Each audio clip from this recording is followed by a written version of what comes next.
Hello everybody, so the topic right now is normal driving position.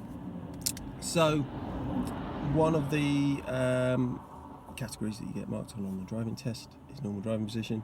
It's also in the top 10 reasons for failing a driving test, but it's really simple. You drive on the left in the United Kingdom. If it's a single carriageway, keep well to the left. That's 1 metre from the curb, or closer if it's a smaller road.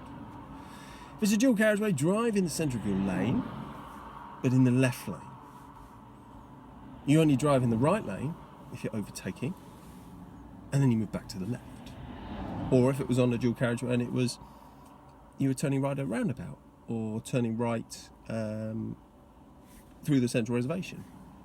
When you exit the roundabout, exit into the normal driving position, well to the left.